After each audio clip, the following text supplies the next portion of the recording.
WEEK, your home team. This is 25 News at 6.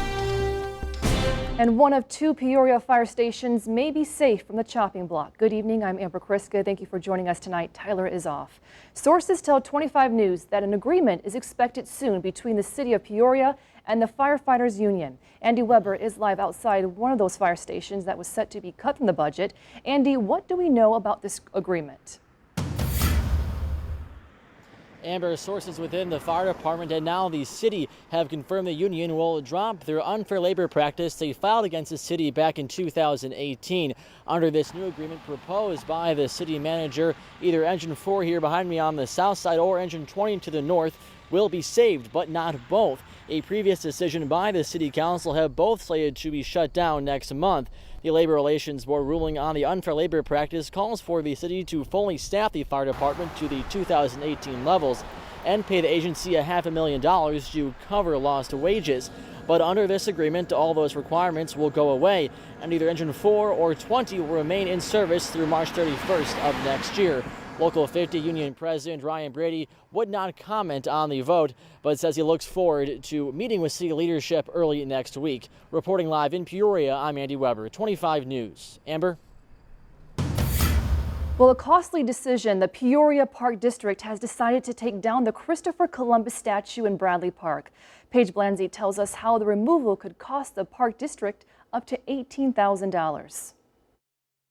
In a 4-2 vote on Wednesday, the Peoria Park District decided it will remove the controversial statue, a move their president, Robert Johnson, stands by. I was concerned about our community, what it was doing to our community.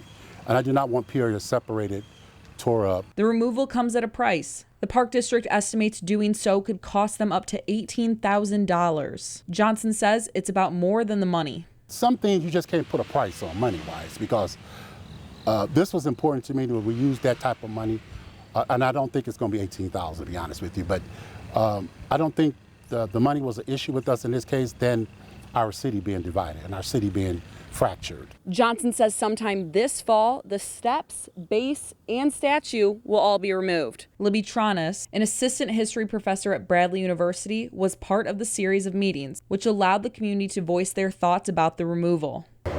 It was clear from the beginning that people cared about this issue and they cared about the statue, the fate of the statue. And I like that Peoria's diverse community was reflected in the participants. Cultural arts educator Gary Moore says the removal is just the first step for the city. The next step is to come to grips with our curriculum in the schools. And that's just not Peoria Public Schools. That's the school districts and outlying areas and throughout the country. What do you want your 5th, 6th, 7th, and 8th grader to know about Columbus? So what could replace the statue in the park? Johnson says the community will have their chance to provide input.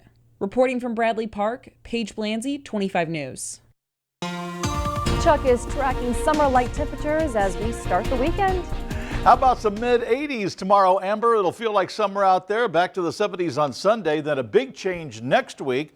But we'll take it because we're still dry out there. We need the rain maybe a little bit Sunday night and Monday, but little is the key word. Let's go to the heights and notice how the trees and the leaves are starting to turn. Looks like some big parties going on the heights. Make sure you social distance there. 76, that's the spirit in Peoria. 75 in the Twin Cities. Area temperatures running in the mid to upper 70s right now. And we'll check out clear skies at about 65 or so at midnight. 63 for the wake-up call in the morning. Now, we will have some strong southwesterly breezes tomorrow, but that will help hike those temperatures up there. We're in the upper 60s here this evening with clear skies. You'll wake up to plenty of sunshine in the morning, so enjoy the day tomorrow. It'll be a dry weekend, but a little bit of an up and down roller coaster temperature situation over the next several days. Maybe some 50s coming our way next week for highs. Forecast details in a couple of minutes, Amber. All right, thank you, Chuck. Well, a car catches fire in a rollover crash. It happened on Lincoln near the Love and Faith Missionary Baptist Church around 12:30 this afternoon. One car was on its side, the other had rolled over, but the fire department says one of them was parked at the time of the crash. The other car caught fire, and a bystander helped the driver out before crews arrived.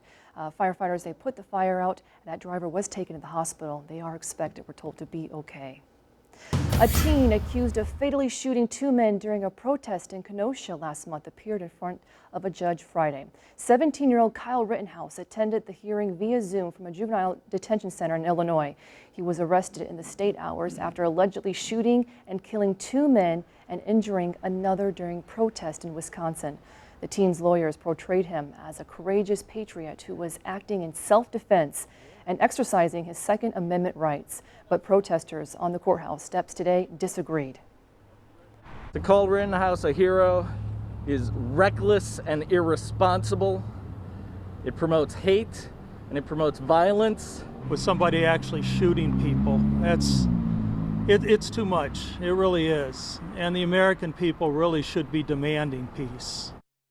Rittenhouse's lawyer says he is fighting extradition until a hearing date is set for it.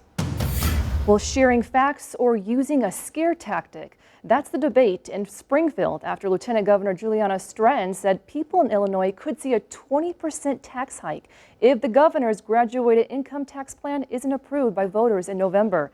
Capitol Bureau Chief Mike Militich explains the backlash. To adequately address the budget crisis under our current tax system, lawmakers will be forced to consider raising income taxes on all Illinois residents by at least 20%, regardless of their level of income.